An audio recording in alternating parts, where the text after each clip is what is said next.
안녕하세요. 사연을 즐겨 듣는 60대 남성입니다. 저도 참 굴곡진 삶을 살았다고 생각했었는데 사연을 듣다 보니 저보다 더 기구한 삶을 살았던 분들이 계시더군요. 혼자서 인생의 무거운 짐을 짊어진다는 것이 얼마나 힘든 일인 줄 알기에 저도 모르게 그만 눈물을 흘리곤 했답니다. 저 또한 가장 중요한 순간 작은 선택 하나로 삶의 끝자락까지 밀려난 적이 있는데요. 거친 바늘길을 걸어오며 느낀 것은 순간의 작은 행동 하나가 인생을 통째로 바꿀 수도 있다는 거였네요. 저는 태어날 때부터 참 불행한 아이였습니다. 7남매 중 장남이긴 했지만 부모님께서는 저에게 어떠한 애정도 관심도 주지 않으셨거든요. 제 기억 속 어머니께서는 한 번도 저를 제대로 안아주지 않으셨는데요. 그 이유가 참 기가 막히더군요. 아버지께서 저의 이름 단자를 받으러 간 날 무당은 제가 평생 재수없는 아이라고 했기 때문이었습니다. 고작 그런 이유로 자신이 배 아파 낳은 아이를 냉대하다니 저는 이해할 수 없었고요. 부모님은 제가 공부를 못하는 것도 유난히 마른 것도 다 재수가 없기 때문이라고 말하셨죠. 하지만 제가 부모님께 이런 냉대를 받았다고 동생들을 미워하거나 학대한 것은 아니었어요.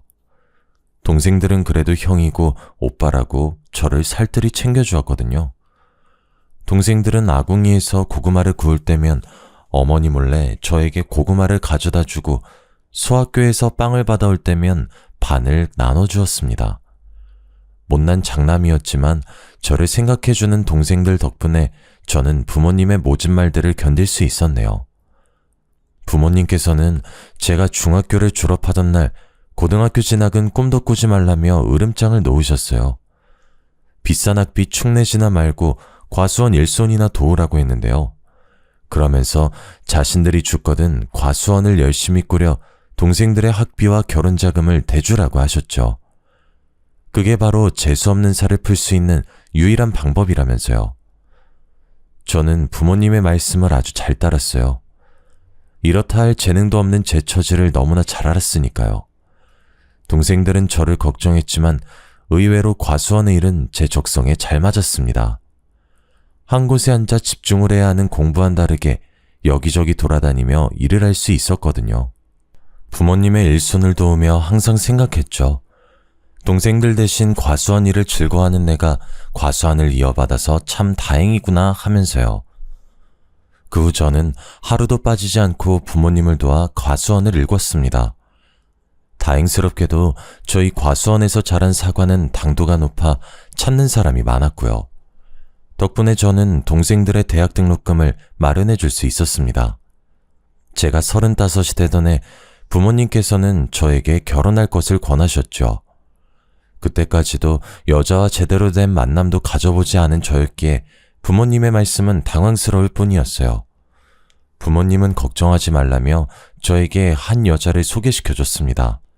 그 여자는 저도 아는 사이였습니다. 저희 과수원의 일손이 부족할 때면 도와주었거든요. 부모님께서는 제가 어디 가서 번듯한 처녀를 만나 가정을 꾸리냐며 결혼을 재촉하셨습니다. 저는 부모님 말씀에 동의했어요. 여자분은 고아인 자신을 받아만 준다면 정말 감사할 거라고 말하더군요. 여자는 햇빛 밑에서 사과를 따서인지 얼굴빛이 검은 빛을 띠고 있었는데요. 저는 못난 제 처지를 이해해주고 살림을 합친다는 여자만 있다면 낯빛 같은 건 상관없다고 생각했습니다. 결혼한다는 것만으로도 감사한 일이니까요. 그렇게 저희는 부모님의 뜻에 따라 부부의 인연을 맺게 되었네요. 하지만 저희는 신혼생활을 즐길 여유가 없었습니다. 결혼하고 얼마 지나지 않아 부모님께서 돌아가셨거든요. 갑작스러운 부모님의 변고에 눈물조차 나오지 않았죠. 저보다는 아직 어린 동생들이 걱정이었고요. 저는 슬퍼하는 동생들을 위로한 후 장례를 마쳤습니다. 그 후로는 과수원을 이어받아 열심히 사과를 수확했어요. 아내는 상심한 저의 옆을 낮이고 밤이고 지키며 위로해 주었어요. 저는 아내의 위로에 큰 힘이 났고요. 아내는 자신 또한 부모님이 일찍 돌아가셔 부모를 잃은 슬픔을 잘 안다고 했습니다. 저희는 서로를 다독거렸고 비슷한 처지였던 저희는 사랑보다 끈끈한 무언가로 얽혀 있었죠. 그리고 결혼한 지 1년이 되던 해 아내는 저에게 첫 아들을 안겨주었습니다. 아들이 태어난 후 저희 부부는 더욱 돈독한 사이가 되었어요. 저희에게는 아들을 잘 키우자는 목표가 생겼으니까요.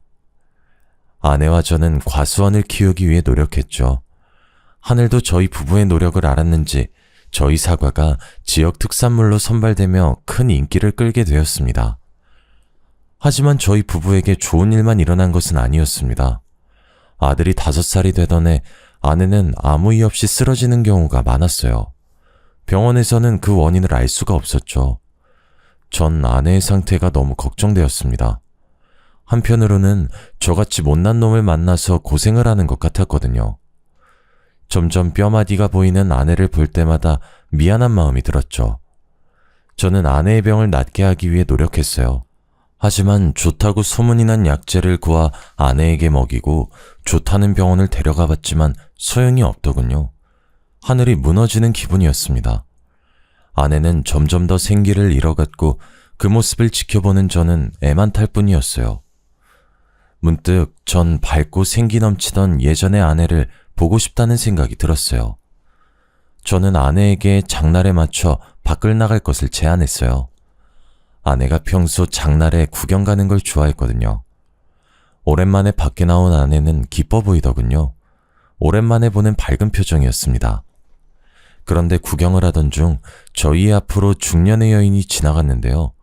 화려한 한복을 입고 있는 그 여자는 누가 봐도 무당처럼 보이더라고요. 무당은 아내의 앞을 지나가며 딱 한마디를 했습니다. 신병이 나도 단단히 났네. 어째 지금까지 살았냐? 예? 그게 무슨 말입니까? 제가 신병이라뇨. 거 순진한 사람에게 아무런 말 하지 마쇼. 딱 봐도 만만한 사람 한 명 골라 한몫 단단히 챙길 요량인가 본데 괜히 아픈 사람 건들지 말고 가던 길 가십시다. 저는 수상해 보이는 무당을 경계하며 아내를 감싸 안았습니다. 무당은 기가 차닿는 듯 웃더라고요. 무당은 저고리 안쪽에 방울을 꺼내 흔들며 아내 앞으로 다가왔어요. 갑자기 무당이 방울을 흔들자 시끄러운 소리가 귓가를 어지럽혔습니다. 하지만 아내만큼은 두 눈을 감으며 평안한 표정을 지었어요. 남편이란 작자가 지 아내 죽어가는 줄도 모르고 아주 명줄을 잡아먹는구만. 지금까지 안 죽고 버틴 것도 용해. 내가 살다 이리 재수없는 사내는 또 처음 보는구만. 지 애미애비는 물론 아내까지 죽일 팔자를 타고났어. 이렇게 천한 팔자를 타고났어야. 무당은 아내가 가엾다는 듯 머리를 쓸어 넘겼습니다. 그러면서 눈물을 글썽거렸고요. 이 불쌍한 건 일찍이 애미애비도 여의고 혼자서 얼마나 힘들었을꼬. 신기가 이리도 강한데 자기 짝도 아닌 사내와 한 입을 덮고 살아 얼마나 괴로웠을지 눈에 선하구나 아가. 지금까지 혼자서 아주 잘 참았다. 이제는 내가 널 살려주마. 예, 제발 그렇게 해주세요. 이대로 가다간 정말 죽게 생겼어요. 아들 생각해서 참으려고 하지만 하루하루 산중상이 되어가는데 차라리 죽으면 편할까 생각한 적이 한두 번이 아니었어요. 제발 저 좀 사람처럼 살게 해주세요. 아내는 이미 무당에게 휘둘려 있었습니다. 지나가던 사람들이 쳐다보는 것도 아랑곳하지 않고 무릎을 꿇었어요. 더러운 시장바닥에 머리를 조아리기까지 했습니다. 저는 함부로 아내의 마음을 들쑤시는 무당에게 버럭 화를 내버렸습니다. 그러자 무당은 저를 위아래로 훑어보았네요. 아내가 불쌍하다면서요. 지 처가 죽어가는데 끝까지 눈 하나 깜짝 안 하다니. 이제 옆에서 제 처 죽는 꼴만 지켜보면 되겠다. 뭐 그게 싫으면 5천만 원 들고 다시 찾아오시던지. 무당은 아내에게 자신을 신어머니로 모시면 살 수 있다고 말했습니다. 아내는 금방이라도 따라 나갈 듯 굴더라고요. 저는 열심히 아내를 붙잡았어요. 그러자 아내는 발악을 하며 저항했죠. 온갖 설득 끝에 간신히 아내를 집으로 데려올 수 있었네요. 아내는 집으로 온 후부터 계속해서 저를 원망했습니다. 제가 고생만 한 자신을 죽이려고 난리라면서요. 그러면서 당장 5천만 원을 내놓으라고 하더군요. 숨이 턱 막혔습니다. 5천만 원이라니 너무나 큰 돈이었어요. 아내는 당장 무당에게 가야 한다며 악을 썼는데요. 물론 5천만 원이 큰 돈이긴 했지만 제가 돈 때문에 아내를 말리는 것은 아니었어요. 사실 제가 아내를 말리는 데는 다 그만한 이유가 있었네요. 부모 없이 시골에서만 자란 아내는 세상 물정이 약했거든요. 사람을 쉽게 믿는 아내는 못된 마음을 먹는 사람에게 표적이 되기 좋았고요. 한 번은 다단계에 휘말려 전 재산을 날릴 뻔한 적도 있었습니다. 전 아내에게 정말 신병이 맞다면 다른 무당을 찾아가 보자 설득했어요. 하지만 아내는 그 무당이 아니면 안 된다며 고집을 부렸죠. 더 말리려 했지만 아내는 급기야 주방에서 날카로운 걸 들고 오더니 손목을 긁었지요. 이렇게 사느니 차라리 그냥 죽겠다면서요. 곧바로 응급실에 갔지만 아내는 치료를 거부하며 난동을 부렸어요. 처음 있는 아내의 강한 반항에 속이 바싹바싹 타들어갔습니다. 이대로 가다간 아내가 정말 죽을 것 같았거든요. 저는 하는 수 없이 수소문 끝에 무당을 찾아내고 그 손에 5천만 원을 넘겨주었습니다. 그 후 아내는 무당을 신어머니로 모셨죠. 마리주와 신딸이지 허드렛 일을 하는 일꾼이나 다름이 없었어요. 아내는 여기저기 무당에게 불려다니며 구판을 정리하고 운전을 하며 종노릇을 했습니다. 아내가 무당을 찾아간 후 전 아내의 얼굴을 보는 날이 없었네요. 물론 어린 아들도 마찬가지였어요. 아내는 항상 녹초가 되어 집에 왔기에 전 과수원의 일을 혼자 할 수밖에 없었고요. 하지만 두명하던 일을 혼자 하려니 힘이 붙였습니다. 그렇다고 힘들어하는 아내를 시킬 순 없었죠. 저는 어쩔 수 없이 허리띠를 줄라매고 일할 사람을 구하기 시작했습니다. 다행히 마을 사람들의 도움으로 빠르게 일손을 구할 수 있었어요. 같이 일하게 된 아주머니들은 다들 착하고 손도 빠르셨는데요. 그 덕에 수월하게 일할 수 있었죠. 제 사정을 딱하게 생각하신 아주머니들은 손수 반찬도 가져다 주시며 정말 감사한 은혜를 베풀어 주셨거든요. 저는 감사한 마음에 품삯을 좀 더 챙겨드리기도 했습니다. 하지만 저의 근심이 다 사라진 것은 아니었어요. 아직 어린 아들이 집에 혼자 있었으니까요. 언제나 아들을 챙기던 아내는 무당과 가깝게 지낸 후부터 아들에게 냉랭하게 대했거든요. 전 그 모습을 볼 때마다 마음이 아팠습니다. 어린 아들이 혹 갑자기 변한 어머니로 인해 마음에 큰 상처를 받진 않을까 걱정도 되었고요. 저는 결국 회사를 그만둔 둘째 여동생에게 사정을 말했습니다. 여동생은 한동안 자신이 아들을 봐주겠다며 흔쾌히 말을 하더군요. 그 후 여동생은 서울에서 내려와 아들을 보살펴 주었네요. 여동생은 어릴 적 동생들과 쓰던 방을 사용하며 집안일을 거들어 주었어요. 물때가 낀 화장실을 청소해 주었고 벌레 먹은 쌀을 씻어 밥을 지어 주었죠. 아들과 저는 여동생이 지어진 따뜻한 밥과 깨끗이 손질된 옷을 입으며 사람답게 생활할 수 있었습니다. 못난 오라비를 도와주겠다는 여동생이 참 고마웠죠. 단 한 사람만 빼면 말이에요. 아내는 여동생이 집에 온 이후로 대놓고 싫은 티를 냈었거든요. 언제 자기 집에서 나갈 거냐고 말하면서요. 한날은 빨래를 개고 있는 여동생의 앞에서 방울을 흔들며 무당흉내를 내었습니다. 아가씨, 보아하니 부모 복도 없고 남편 복도 없는 것이 썩 좋은 인생은 아니네요. 뭐 하나 제대로 나오는 게 없어, 아가씨는요. 평생 뼈 빠지게 일해도 자기 먹을 만큼의 복도 없는 사람이에요. 아가씨, 지금 회사에서 잘린 거죠? 그게 다 왜 그런지 아세요? 다 아가씨 복이 간장종지만 하기 때문이에요. 복을 담을래도 그릇이 적으니 계속 넘쳐서 가지고 살 수가 없는 거죠. 그러니까 괜히 좋은 직장 갔느니 좋은 남자를 만나느니 그런 헛소리 집어치우고 혼자서 평생 일만 하면서 사세요. 새언니, 그게 시집도 안 간 시누이한테 할 말이에요? 만약 제가 정말 그런 운명이라고 해도 새언니는 저한테 그렇게 말씀하시면 안 되죠. 무당한테 정신 팔려 집안 살림이고 과수원이고 돌보지도 않고 오빠랑 원준이가 안타까워서 일부러 시골에 내려온 게 누군데요. 새언니가 이런 사람인 줄 알았으면 오빠랑 결혼한다고 했을 때 무슨 소리 써서라도 막았을 텐데. 새언니랑 같이 사는 우리 오빠가 불쌍하네요. 어머, 아가씨, 팔이 안으로 굽어도 말은 똑바로 해야죠. 이 사람이 저를 만나서 고생한 게 아니라 제가 이 사람을 만나서 고생한 거라고요. 복도 지질이 없고 아내 귀한 줄도 모르는 남자 만나서 인생이 망한 거는 저라고요. 아가씨 오빠야말로 저한테 너무하죠? 제가 아픈 것도 다 이 사람 때문이란 말이에요. 아내는 격분하며 여동생에게 삿대질을 했습니다. 저는 아내가 정말 너무한다는 생각이 들었고 열심히 아내를 말렸습니다. 여보, 그만해. 그동안 정민이가 원준이한테 얼마나 잘했는데 그것도 잊어버린 거야? 나는 어떻고 신딸 노릇한다고 집안도 팽개치고 나간 당신 대신 집안 보살펴준 게 누군데? 적어도 정민이한테 고마운 마음 있으면 말조심은 알아서 해야 하는 거 아니냐고. 그 밥에 그나물이라더니 아주 지 동생이라고 싸고 도는 꼴하고는. 돈 내고 뭘 사주 그냥 봐준 건데 그걸 고깝게 들어서 아내한테 소리 지르는 꼴이라니. 내가 말 좀 아낀다고 정해준 운명이 어디 쉽게 바뀌는 줄 알아? 진작에 신엄마 말을 들었어야 되는데 뭐가 좋다고 이런 집구석에 붙어서 살아왔었는지 과거로 돌아갈 수 있었으면 좋겠어. 당신 같은 인간이랑 안 엮이게. 과수원 물려준다는 당신 부모 말에 홀랑 넘어가 시집간 내가 한심한 년이지. 쥐뿔도 없으면서 동생들만 줄줄이 굴비마냥 달고 있는 줄 누가 알았겠냐고. 그나마 원준이 때문에 버티고 살았는데 이제 그럴 필요도 없겠어. 애비 사주가 그 모양인데 자식이라고 벌 수 있겠냐고.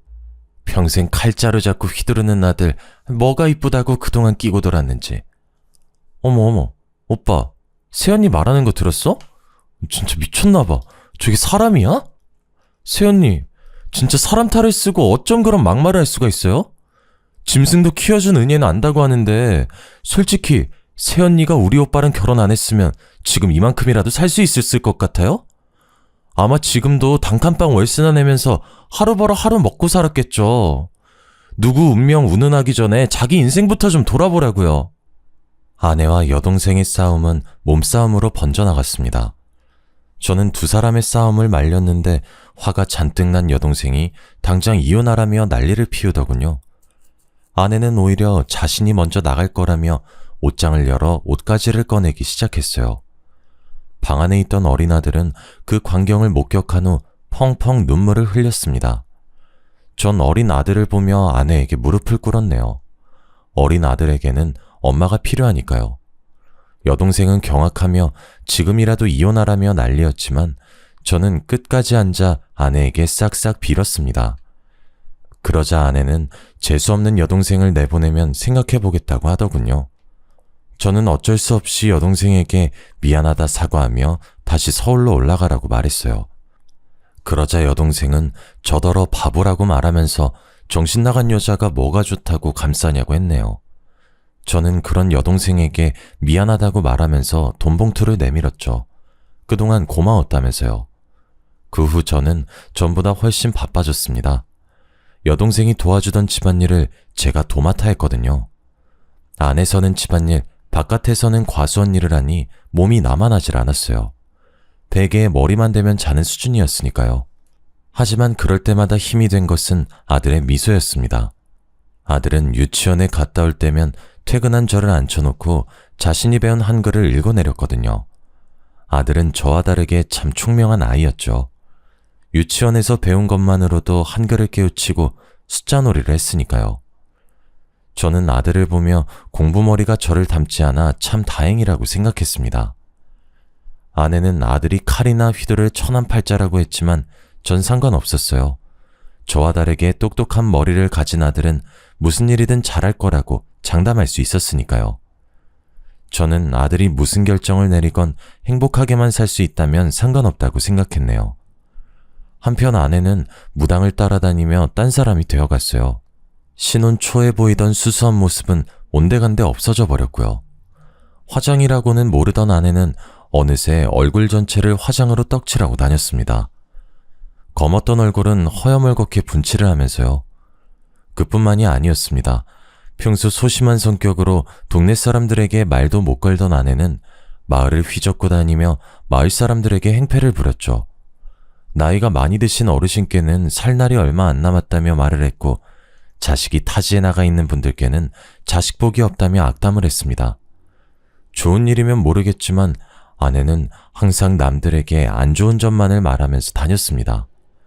마을에서 아내에 대한 인식은 날이 갈수록 나빠만 졌어요.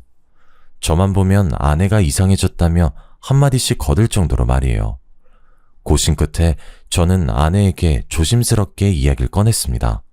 당신 신엄마 따라다니면서 배우는 건 좋지만 마을 사람들한테는 그냥 아무 말 하지 마. 생각해봐. 세상에 자기 빨리 죽고 복 없다는 걸 듣고 싶어하는 사람이 어디 있겠어?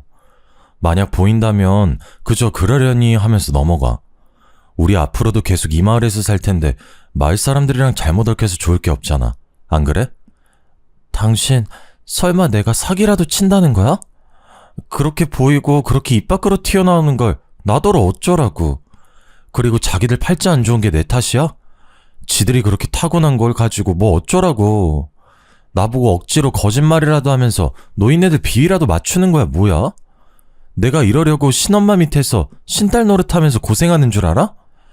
그런 말이 아니잖아. 원준이 생각해서라도 조금만 참을 수 없겠어? 내가 당신한테 많은 걸 바라는 게 아니잖아. 무당한테 가서 신딸 노릇을 해도 좋고 집안 살림을 안 해도 좋아. 그냥 제발 예전처럼, 아니 예전에 반만큼이라도 언행을 조심해줘. 내가 왜 예전처럼 행동해야 되는데? 전처럼 살 바엔 그냥 혀 깨물고 죽는 게 나아. 당신한텐 아무 말도 못하고 그저 시키는 대로만 행동했던 예전의 내가 좋겠지만 난 아니야. 당신이 팔자만 좋았어 봐. 내가 이렇게까지 됐나. 이제야 확신이 섰어. 내가 있을 곳은 여기가 아니야. 저는 아내의 말에 깜짝 놀랐습니다. 아내는 곧 떠날 사람처럼 마음을 정리한 것 같았거든요. 저는 당황하면서 그게 무슨 말이냐고 물었어요.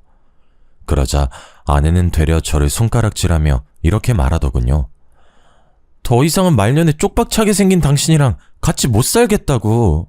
조금이라도 젊을 때 떠나는 게 맞아. 당신이랑 같이 있으면 늙음하게 쪽박찬 당신 옆에서 비닐 천막보다도 못한 집에서 개고생할 테니까. 난 그러기 싫어. 어려서 부모 잃고 한평생 고생만 하다 살았어. 그런데 늙어서까지 당신 옆에서 눈 감을 때까지 고생만 하라고?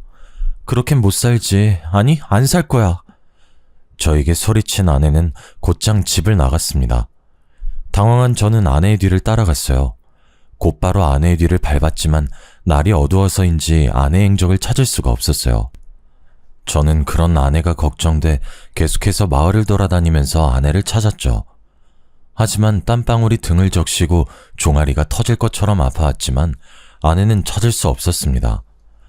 아내에게 바로 전화를 하려 했지만 주머니를 뒤져보니 핸드폰이 없더라고요. 빠르게 집으로 달려가 아내에게 전화를 걸었습니다. 전화를 20통 넘게 걸고 문자를 수백 통이 넘게 보냈지만 아내에게는 아무런 소식도 없었어요. 제 걱정스러운 마음은 이루 말할 수가 없을 정도였죠. 아내의 빈자리를 눈치채서인지 아들 또한 아내를 찾기 시작하더군요. 그날 전 뜬 눈으로 밤을 지새우며 아내를 기다렸습니다.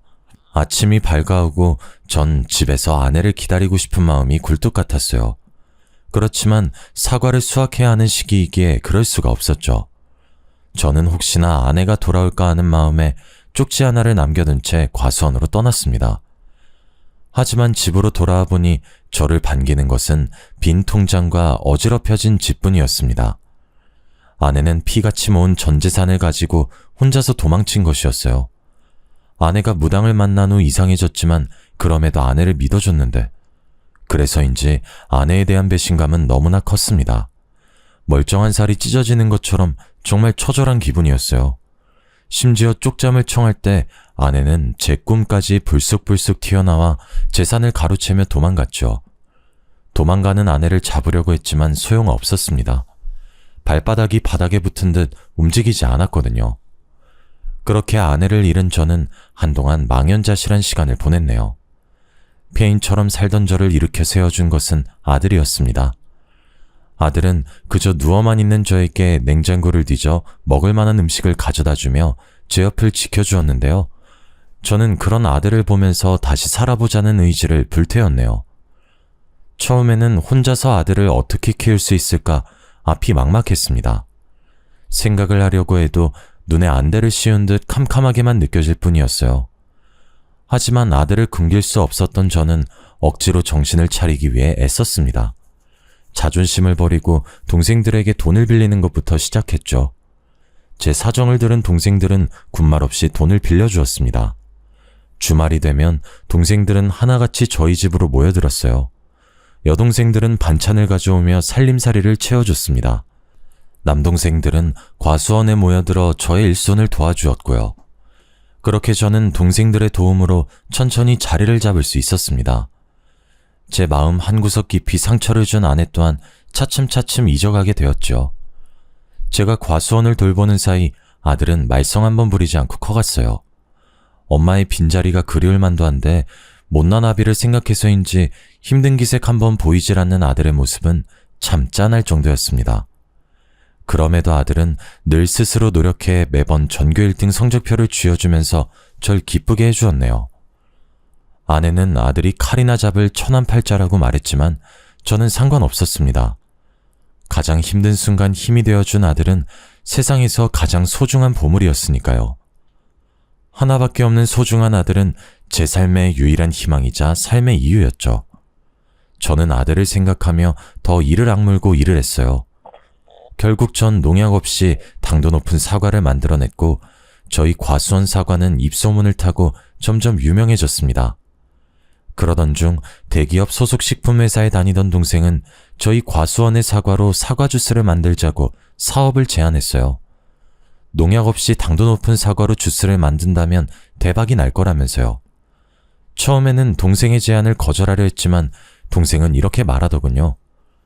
평생 시골 과수원에서 썩느니 한번 도전해보는 게 어떠냐고요. 결국 저는 새로운 것에 도전하기로 마음을 먹었습니다. 제안을 받아들인 저는 동생과 함께 과수원 옆 작은 공간을 빌려 사과 주스를 만들기 위해 노력했어요. 수차례의 실패와 좌절 끝에 저는 동생과 함께 사과 주스를 출시했네요. 결과는 그야말로 대박을 쳤습니다. 특히 어린아이들을 기르는 엄마들 사이에서 인기가 좋았어요. 농약을 넣지 않아 어린아이들이 먹기 좋다고 소문이 났거든요. 그 후 저는 동생과 함께 사업을 시작했습니다. 그리고 처음으로 이사를 결심했죠. 아들에게 더 나은 교육 환경을 제공하고 싶은 마음 때문이었어요. 제 바람대로 이사를 온 후 저는 처음으로 아들을 입시학원에 보내주었습니다. 원래 머리가 좋던 아들은 학원 아이들을 금방 따라잡더군요. 도시에서도 내놓으라 하는 인문계에서 전교 1등을 도맡아 하던 아들은 결국 서울대 의대를 가게 되었습니다. 정말 감사하고 기쁜 일이었죠. 동생들은 하나같이 아들을 축하해줬고요. 제 사업 또한 점점 커져만 갔어요. 사업이 점점 커짐에 따라 믿을 만한 사람들이 필요하다고 생각했는데요. 그래서 저는 다른 동생들 모두에게 같이 사업을 꾸려나가자고 제안을 했어요. 동생들은 그 제안을 흔쾌히 따라줬고요. 시간이 흘러 어느덧 50대 중반을 바라보고 있었습니다. 동생들은 혼자가 된 지 수십 년이 지난 저에게 재혼을 하라고 제안했어요. 하지만 저는 그럴 수 없었네요. 아내가 도망간 탓에 호적 정리도 되지 않은 상태였거든요. 괜한 분란을 만들고 싶지 않았어요. 제 속마음을 알게 된 동생들은 이혼 변호사를 섭외해 왔는데요. 변호사는 배우자가 3년 이상의 생사불명 상태이면 혼자서도 이혼을 할 수 있다고 조언해 주었습니다. 가정 파탄의 전적인 요인은 모두 아내에게 있었기에 일은 쉽게 해결됐고요. 저는 동생들의 도움으로 제 호적에 남아있는 아내를 훌훌 털어버릴 수 있었습니다. 그리고 저에게도 따뜻한 사랑이 찾아왔어요. 바로 꽃집을 운영하던 여자였죠. 아이를 가질 수 없는 몸으로 전 남편에게 이혼을 당하고 지금까지 혼자 산다고 했는데요. 그러면서 저에게 혼자서 아들을 훌륭히 키워내다니 정말 대단하다고 말해주었습니다. 고운 얼굴만큼 마음씨도 고운 그 여자에게 푹 빠져버렸어요. 저는 그 여자에게 고백을 했고 그렇게 늙은 나이에 재혼을 하게 되었어요. 아내는 다정하고 참한 사람이었습니다. 남들에게 휘둘리지 않는 강단도 있었고요. 저는 그 점이 참 마음에 들었어요. 아들 또한 자신을 친아들처럼 살뜰하게 챙겨주는 아내를 무척 마음에 들어 했죠. 아무도 강요하지 않았지만 먼저 가서 어머니라고 부를 정도였습니다. 아내는 베개 밑에 머리를 들 때면 자신이 이렇게 행복해도 되는 것이냐며 눈물을 짓고 했는데요. 저는 그 모습이 너무도 가엾고 어여뻐 항상 등을 토닥여 주었어요. 제일 가까운 배우자에게 받은 상처가 얼마나 큰지 그 누구보다도 잘 알거든요. 시간이 흘러 저희는 어느덧 결혼 4년차 부부가 되었습니다. 아들 또한 옛과 인연을 걸치고 본가로 넘어갔고요. 아내의 생일날 저희는 모처럼의 외식을 하기 위해 백화점으로 나갔어요. 오랜만에 가족들과 함께 쇼핑을 하고 맛있는 음식을 먹으니 문득 내가 이 아내를 만나지 않았다면 이런 즐거움을 알았을까? 라는 생각이 들었습니다. 쑥스러워 아내에게 말은 못했지만 말이에요. 밤이 되고 백화점 폐점 시간이 다가왔습니다. 저희도 집으로 갈 채비를 하였고요. 그런데 백화점에서 얼마 떨어지지 않은 곳에서 풀빵을 파는 노파가 있더군요.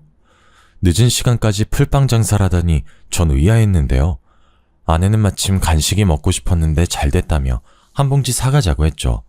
이럴 때 아니면 언제 먹느냐면서요. 날씨가 더웠기에 저는 차 안에 에어컨을 틀어두고 아들과 둘이 풀빵을 사기 위해 나왔습니다. 가까이 다가가니 노파는 딱 봐도 산전수전을 다 겪은 모양이었어요.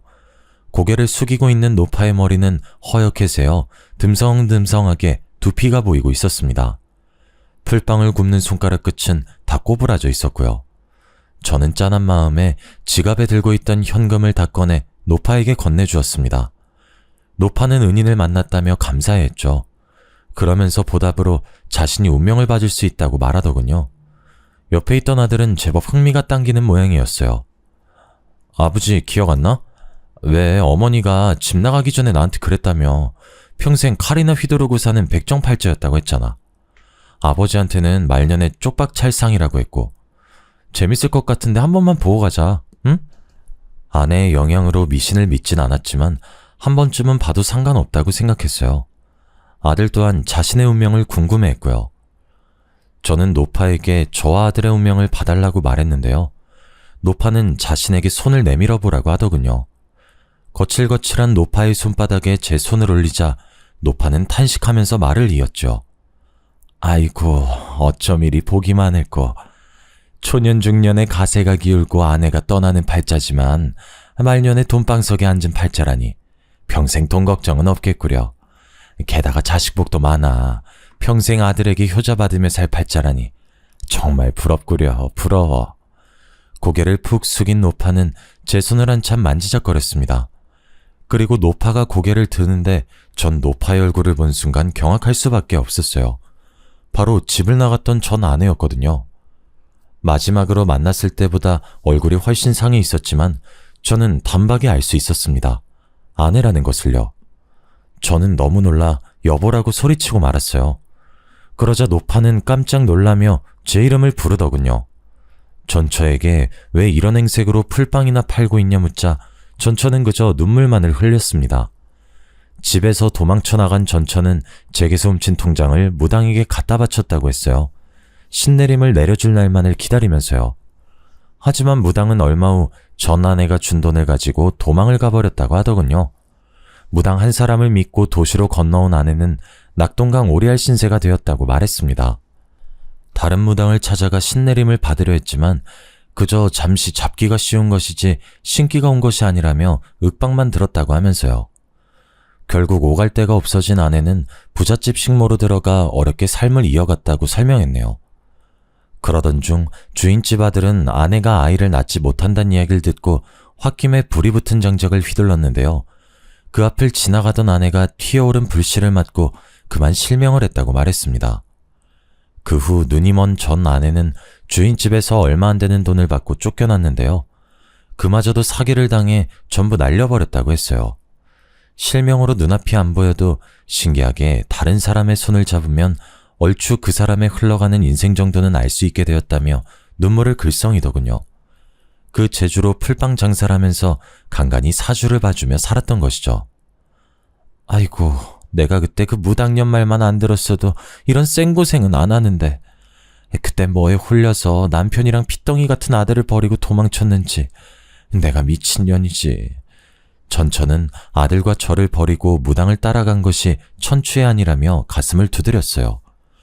물론 전처가 원망스럽긴 했지만 이런 식으로 망가지길 바란 건 아니었거든요. 아들 또한 마찬가지였고요. 전처는 때가 꼬질꼬질하게 낀 티셔츠로 눈가를 닦더니 그래도 다행이라며 한박 웃음을 지었죠. 그래도 늙음하게 부자 남편이랑 의사 아들을 만나다니 내가 말년에 두 사람 만나려고 지금까지 쌩고생하면서 이리저리 발벗고 뛰어다녔나 보네. 당신도 내가 얼마나 그리웠겠어. 나도 당신한테 받은 상처 같은 거는 다 잊을 테니 당신도 다 잊고 우리 다시 새 출발하는 기분으로 살자고요. 아들, 그동안 엄마 없어서 많이 보고 싶었지? 어디 이리 가까이 좀 와봐. 애미가 눈이 멀어서 아들 얼굴도 못 보니 만져보기라도 하자꾸나. 우리 아들이 칼 잡는 팔자를 타고났다 무당년이 짓거렸었는데 의사가 되었을 줄이야. 내가 꿈에도 생각을 못했네. 호강은 무슨 호강이에요? 아빠 재혼한 지가 언젠데. 뭐? 그게 무슨 말이야? 네 아빠가 재혼을 했다니. 아니, 내가 이렇게 멀쩡하게 살아있는데 누가 재혼을 한다는 거야? 당신 설마 나 없다고 빈집에 딴 여자라도 얹히고 살았던 거야? 당신 마누라는 거지처럼 여기저기 떠돌아다니면서 손가락 꼬부라지도록 일만 하면서 살았는데 당신이 나한테 어떻게 그럴 수가 있어? 그래도 명색에 내가 아는데 끝까지 기다렸어야지. 그럼 아빠는 도망간 마누라 죽었는지 살았는지도 모르는데 그냥 기다리면서 평생 혼자 지내야 된단 말씀이에요? 먼저 남편하고 아들 버리고 간 게 누군데 이러세요. 저희 아빠가 왜 그런 호의를 베풀어야죠? 저요, 이날 이때까지 살면서 엄마한테 밥 얻어먹은 일이 기억이 손에 꼽아요. 제 기억 속에 엄마는 맨날 무당집에 불려나가고 집에서는 저한테 칼 휘두르는 백정팔자라면서 학대했던 것밖에 없다고요. 말년에 고생하기 싫다면서 우리 버리고 갈 땐 언제고 이제 와서 아빠가 벌어놓은 돈으로 호강하면서 살겠다고요? 절대 안 될 말이죠. 원준이 말이 맞아. 먼저 우릴 버린 건 당신이잖아. 당신 나가고 우리가 얼마나 힘들게 살았는 줄 알아? 혹시라도 도망 나갔던 당신이 우리 생각나 돌아올까 몇십 년 동안 이사도 안 가고 그 시골집에서 기다렸어. 나는 꿈에서도 도망가는 당신 붙잡으려고 안간힘을 썼고 근데 다 부질없는 짓이더라. 당신은 끝까지 안 왔거든. 원준이랑 내 마음속에 당신은 이미 죽은 존재야. 당신이 사람답게 살게 돕긴 하겠지만 이전처럼 우리 세 식구 같이 사는 일은 없어. 제 말에 전처는 땅을 치면서 후회하는 듯 했어요. 자신의 인생이 너무 한탄스럽다면서요. 그리고 뒤이어 아내가 차에서 나오더군요. 오랫동안 오지 않은 저희가 걱정되었던 모양이었죠. 아내는 전처를 보더니 깜짝 놀라며 김씨네에서 일하던 식모가 맞냐고 물었어요. 세상에, 여기서 만날 줄이야. 나 기억 안 나요? 왜, 나랑 같이 살았었잖아요, 김씨네에서. 나 그 집 며느리였는데. 그때 내 사주 봐줬던 걸로 기억하는데 맞죠? 나한테 애도 못 낳고 남편한테 소방 맞아서 쫓겨날 팔자라고 했잖아요. 그때는 그 말이 참 기분 나빴는데 지금 생각하니까 맞는 말이었어요. 애 못 낳는다고 쫓겨난 건 사실이니까. 그래도 다행이지 뭐예요. 말년에 이렇게 멋진 남편이랑 든든한 아들까지 생겼으니 말이에요. 생각지도 못한 아내와 전처의 인연에 저희는 말을 잇지 못했습니다. 전처는 하염없이 울기만 했고요. 그런 모습이 불쌍했는지 아내는 자신의 힘이 닿는 데까지 도움을 주고 싶다고 말하더군요. 그 후 전처는 아들의 도움을 받아 대학병원에 갔습니다. 실명한 눈을 되살릴 수 있는지 보려고요. 하지만 검사 결과 전처의 눈은 완전히 실명 상태였어요. 손가락 또한 너무 많이 써서인지 관절염이 이미 진행된 상황이었죠. 전처의 몸은 수십 년의 세월을 증명해주듯 망가질 대로 망가져 있었습니다. 결국 일상생활을 할 수 없었던 전처는 요양원으로만 가야만 했어요. 과거에 저를 버리고 떠나간 전처를 고급 요양원에 보내줬습니다. 아내는 계속해서 전처가 불쌍하다며 짠하게 말하길래 모든 사실을 털어놓기로 결심했습니다. 제 과거를 알게 된 아내가 떠날까봐 두렵긴 했지만 언제까지 비밀로 하고 살 순 없는 노릇이었으니까요. 모든 사실을 털어놓자 아내는 저를 이해해 주었습니다. 그러면서 우리의 인연이 생각지도 못하게 얽혀 있었다고 말했어요. 아내는 평생 고생만 하면서 살았던 사람이 부족하지 않게 지원해 주라며 오히려 전처를 더 챙겨주었죠. 저는 아내의 고운 마음씨에 감동하고 말았습니다. 그 후 아내를 설득해 한 달에 한 번씩 전처를 보러 가게 되었어요. 애석하게도 전처는 아직도 그놈의 복타령을 하면서 신세 한탄을 풀어놓기만 하더라고요. 평생 고생만 하다가 못된 사람에게 걸려 망가진 전처를 볼 때마다 참 마음이 아파옵니다. 제가 하는 조언을 조금만 들었더라면 이렇게까지 비극으로 치닫진 않았을 텐데 참 가슴이 아려오곤 하네요. 하지만 전처와 저는 이미 끝난 인연이기에 그 이상 도와주는 건 안 될 말이겠죠. 어떤 사람들은 사람은 정해진 복대로 사는 것이라고 말하는데요. 저는 그렇게 생각하지 않습니다. 사람은 노력과 기회로 나아가고 또 그걸 토대로 성장해 나아가는 거니까요. 사연을 들으시는 여러분께서도 꼭 주어진 기회를 놓치지 말고 자신이 원하는 방향의 삶을 사시길 바랍니다. 운명은 스스로 개척해 나아가는 거니까요. 길었던 제 사연 들어주셔서 감사합니다.